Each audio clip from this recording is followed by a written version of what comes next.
مومنو اسی اللہ کی طرف رجوع کیے رہو اور اس سے ڈرتے رہو اور نماز قائم کرتے رہو اور مشرکوں میں نہ ہونا اور نہ ان لوگوں میں ہونا جنہوں نے اپنے دین کو ٹکڑے ٹکڑے کر دیا اور خود بھی فرقے فرقے ہو گئے۔ ہر فرقہ اسی میں مگن ہے جو اس کے پاس ہے، اور جب لوگوں کو تکلیف پہنچتی ہے تو اپنے پروردگار کو پکارتے ہیں، اسی کی طرف رجوع کرتے ہوئے پھر جب وہ ان کو اپنی رحمت کا مزہ چکھاتا ہے تو ایک فریق ان میں سے اپنے پروردگار کے ساتھ شرک کرنے لگتا ہے تاکہ جو ہم نے ان کو بخشا ہے اس کی ناشکری کرے۔ سو خیر، فائدے اٹھا لو، ان قریب تم کو اس کا انجام معلوم ہو جائے گا۔ کیا ہم نے ان پر کوئی ایسی دلیل نازل کی ہے کہ پھر وہ ان کو اللہ کے ساتھ شرک کرنا بتاتی ہے؟ اور جب ہم لوگوں کو اپنی رحمت کا مزہ چکھاتے ہیں تو وہ اس سے خوش ہو جاتی ہیں، اور اگر ان کے اعمال کے سبب جو ان کے ہاتھوں نے آگے بھیجے ہیں انہیں کوئی تکلیف پہنچے تو نا امید ہو کر رہ جاتی ہیں۔ کیا انہوں نے نہیں دیکھا کہ اللہ ہی جس کے لیے چاہتا ہے رزق فراخ کرتا ہے اور جس کے لیے چاہتا ہے تنگ کرتا ہے؟ بے شک اس میں ایمان لانے والوں کے لیے نشانیاں ہیں، اور اسی کی نشانیوں میں سے ہے کہ وہ ہواؤں کو بھیجتا ہے کہ خوشخبری دیتی ہیں تاکہ تم کو اپنی رحمت کے مزے چکھائے، اور تاکہ اس کے حکم سے کشتیاں چلیں، اور تاکہ تم اس کے فضل سے روزی طلب کرو، اور تاکہ تم شکر کرو۔ اور ہم نے تم سے پہلے بھی پیغمبر بھیجے تو وہ ان کے پاس نشانیاں لے کر آئے، سو جو لوگ نافرمانی کرتے تھے ہم نے ان سے بدلہ لے کر چھوڑا، اور مومنوں کی مدد ہم پر لازم تھی۔ اللہ ہی تو ہے جو ہواؤں کو بھیجتا ہے تو وہ بادل کو ابھارتی ہیں، پھر اللہ اس کو جس طرح چاہتا ہے آسمان میں پھیلا دیتا اور تہ بتہ کر دیتا ہے، پھر تم دیکھتے ہو کہ اس کے بیچ میں سے بارش کی بوندیں نکلنے لگتی ہیں، پھر جب وہ اپنے بندوں میں سے جن پر چاہتا ہے اسے برسا دیتا ہے تو اسی وقت وہ خوش ہو جاتی ہیں، جبکہ وہ اس کے برسنے سے پہلے یقیناً نا امید ہو رہے تھے۔ تو اے دیکھنے والے، اللہ کی رحمت کی نشانیوں کی طرف دیکھ کہ وہ کس طرح زمین کو اس کے مرنے کے بعد زندہ کرتا ہے، بے شک وہ مردوں کو زندہ کرنے والا ہے اور وہ ہر چیز پر قادر ہے۔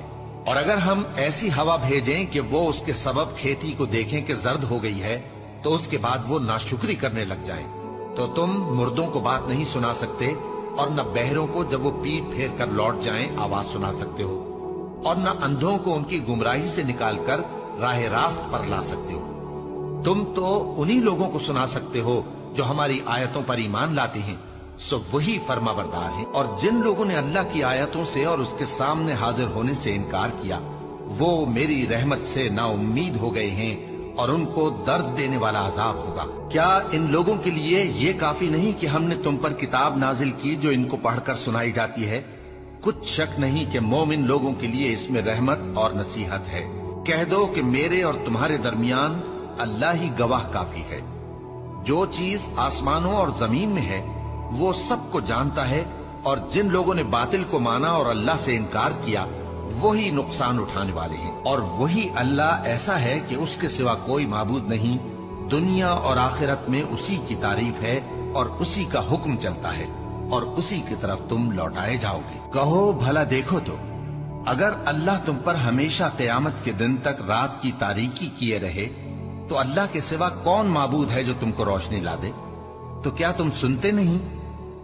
کہو کہ بھلا دیکھو تو، اگر اللہ تم پر ہمیشہ قیامت تک دن کیے رہے تو اللہ کے سوا کون معبود ہے کہ تم کو رات لا دے جس میں تم آرام کرو؟ تو کیا تم دیکھتے نہیں؟ اور اس نے اپنی رحمت سے تمہارے لیے رات کو اور دن کو بنایا تاکہ تم اس میں آرام کرو اور اس میں اس کا فضل تلاش کرو اور تاکہ شکر کرو۔ اور جس دن وہ ان کو پکارے گا تو کہے گا کہ میرے وہ شریک جن کا تمہیں دعویٰ تھا کہاں ہیں؟ اور ہم ہر ایک امت میں سے ایک گواہ نکال لیں گے، پھر کہیں گے کہ اپنی دلیل پیش کرو، تو وہ جان لیں گے کہ سچ بات اللہ کی ہے، اور جو کچھ وہ افترا کیا کرتے تھے ان سے جاتا رہے گا۔ بھلا کس نے زمین کو قرارگاہ بنایا اور اس کے بیچ نہریں بنائیں اور اس کے لیے پہاڑ بنائے، اور کس نے دو دریاؤں کے بیچ اوٹ بنائی؟ یہ سب کچھ اللہ نے بنایا، تو کیا اللہ کے ساتھ کوئی اور معبود بھی ہے؟ ہرگز نہیں، بلکہ ان میں اکثر علم نہیں رکھتے۔ بھلا کون بے قرار کی التجا قبول کرتا ہے جب وہ اس سے دعا کرتا ہے، اور کون اس کی تکلیف کو دور کرتا ہے، اور کون تم کو زمین میں اگلوں کا جانشین بناتا ہے؟ یہ سب کچھ اللہ کرتا ہے، تو کیا اللہ کے ساتھ کوئی اور معبود بھی ہے؟ ہرگز نہیں، مگر تم بہت کم غور کرتے ہو۔